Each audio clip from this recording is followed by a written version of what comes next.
Hi, my name is Rebecca, and I'm here at beautiful Lava Beds National Monument in far north California. It's my job to share this dynamic landscape with visitors, and dynamic is a good word for it. Lava Beds has seen a lot of change over the millennia, from volcanic eruption after volcanic eruption that formed our beautiful cinder cones, lava features, and our extensive network of caves, to changes in climate that shaped our plant and animal communities. It is a place that has seen changes in the ways that humans have interacted with it, from inhabitants like the Modoc, for whom this place was and is their homeland since time immemorial, to becoming a battlefield in the Modoc War of 1872 to 1873. It was used as a grazeland for sheep and a playground for exploration, and was declared a national monument in 1925. This is a place that has seen change and continues to do so as it encounters a rapidly changing climate. Some of those changes have happened very recently. On July 21st, 2020, a lightning strike ignited a small fire on the south end of our park near Caldwell Butte.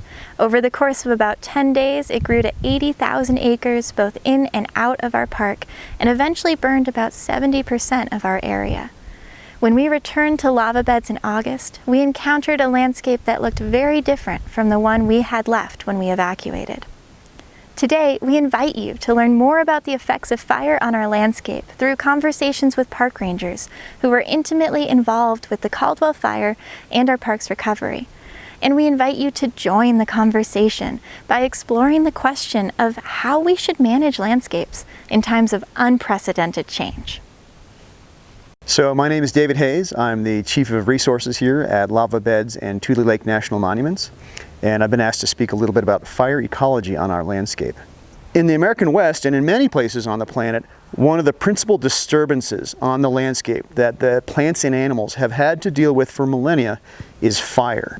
In our ecosystem, which is basically a Great Basin ecosystem, a mix of shrubs and grasses and woodlands that sort of grades at higher elevations into forests, fire is a very common disturbance. It's one of the principal disturbances of this landscape. And so we need to remember that when we think about fire, that it's something that plants and animals here have dealt with for millennia. I'm Chris Orr, the Fire Management Officer for the Lava Beds National Monument and the Tulelake National Monument. I've been in this area 28 out of my 29 years, so I've had a pretty good fire history in Lava Beds Modoc National Forest area. On July 21st, we had a fire that far exceeded any of my experiences with fire behavior, called the Caldwell Fire. The Caldwell Fire started down in this area on the 22nd. We were able to send 3 engines and a water tender to it and 2 aerial delivered retardant aircraft. The fire is burning in an area that had not seen fire history in at least the last 120 years. On top of that, in the last 13 months, we've received only 7 inches of moisture in the area. That led to record fire danger indices and really extreme burning conditions. Well, my name is Wendy Lechleiter, and I am the Fire Lookout at Scotchin Butte in Lava Beds National Monument.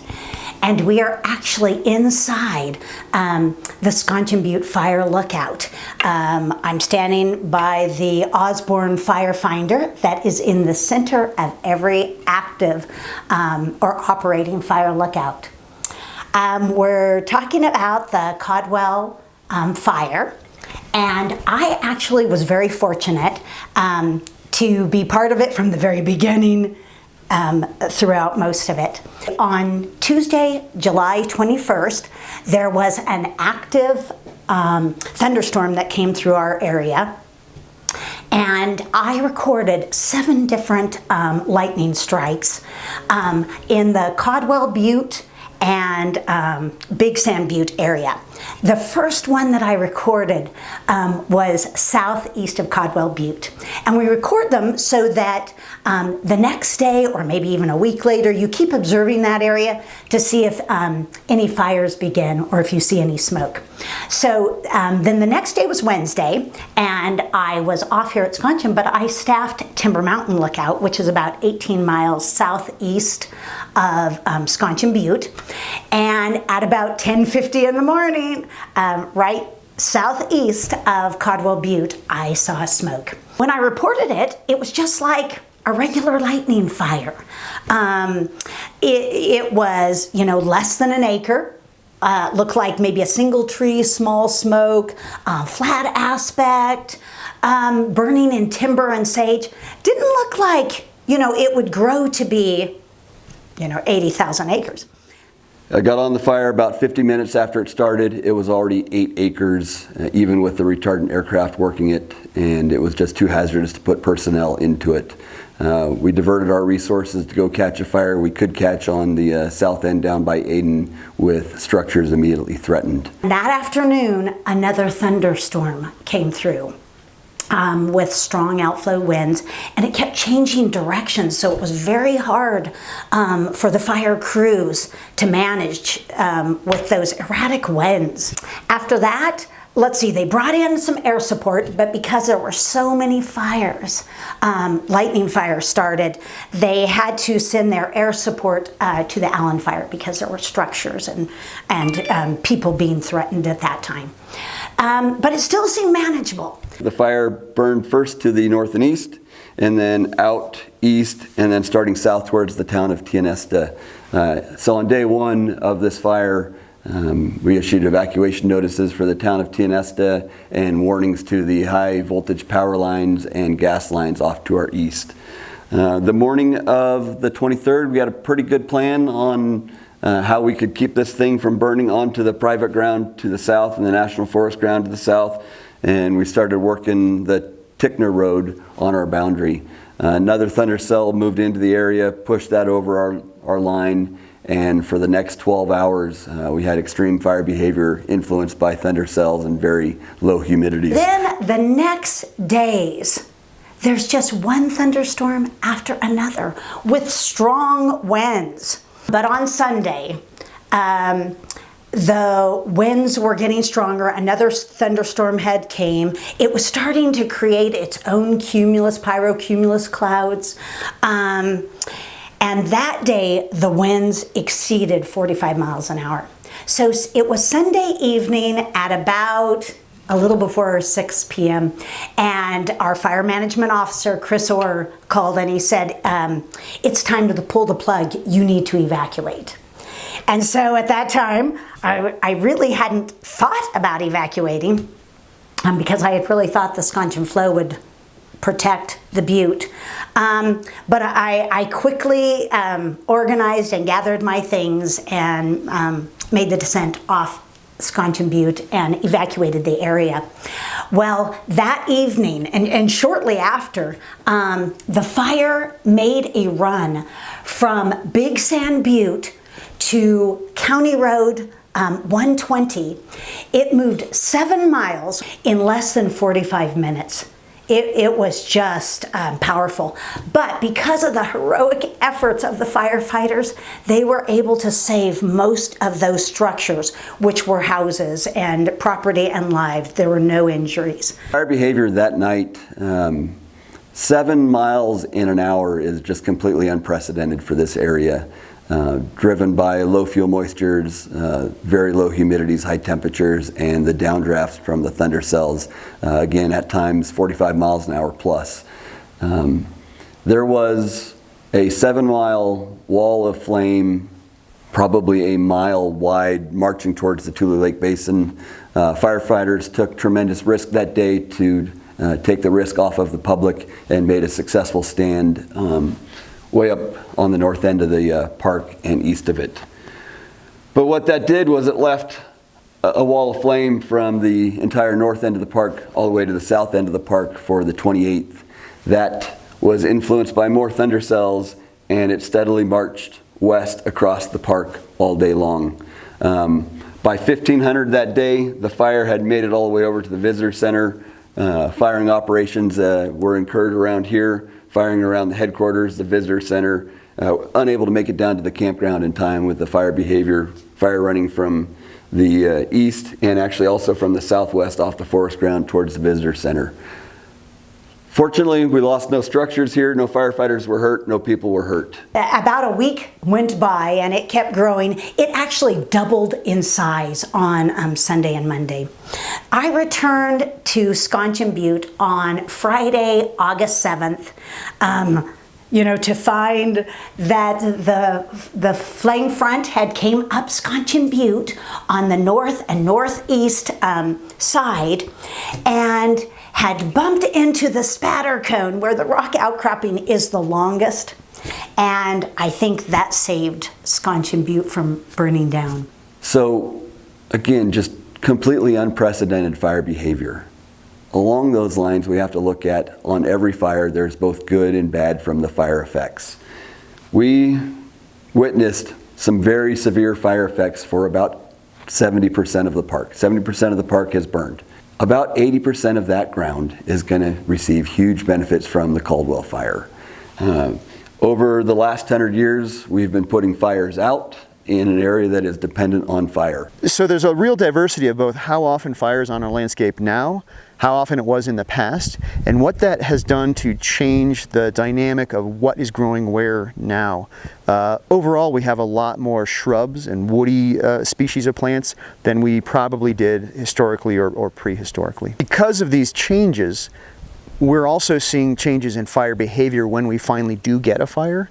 That's something a lot of people are aware of, that more than 100 years of fire suppression has really changed the balance of what vegetation's on the landscape and how much there is.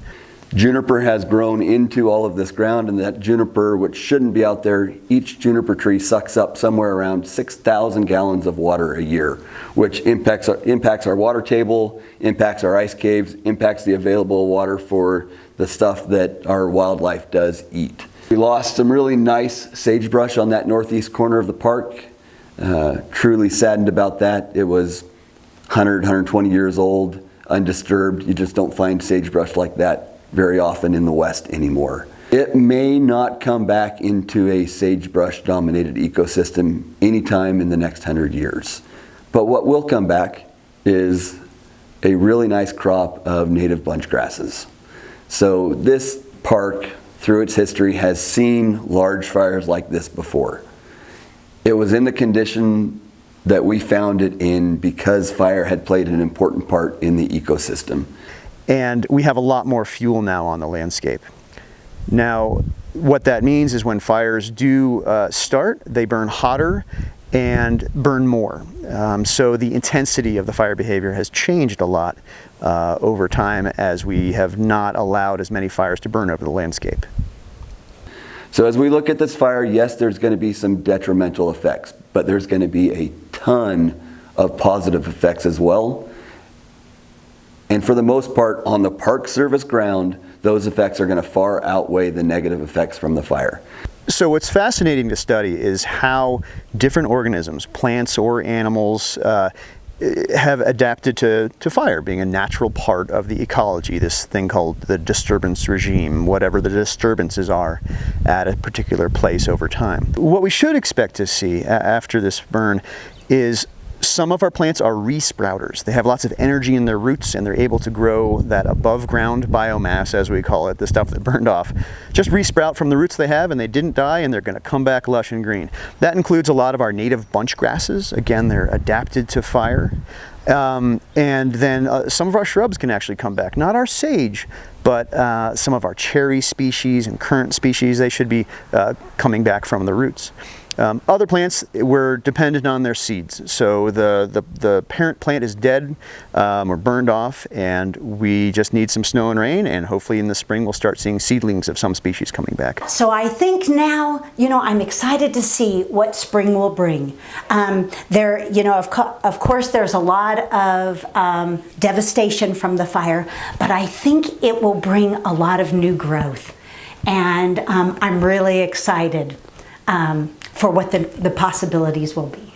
What we will see in the immediate future, next spring, is the wildflowers are going to be released from being shaded out by the junipers, shaded out by the brush, and lava beds is going to really show its true beauty next year. And I'm really excited about seeing that. The Caldwell Fire represents a large change to our landscape in the short term. But in some ways, it also represents a return to the fire patterns to which our landscape has adapted. But climate change and other human influences add an additional wrinkle to this story. This is a time of unprecedented change for us, and this landscape might not recover in ways it would have before the extreme human influences of climate change, grazing, and invasive plants. And yet, the landscape is richer for the stories of change written upon it, and we're excited to see how it reacts to the effects of the Caldwell Fire.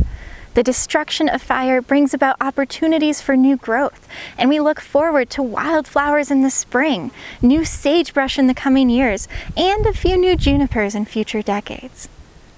I want to leave you with a couple of questions to ponder. First, how do you react to change in your life?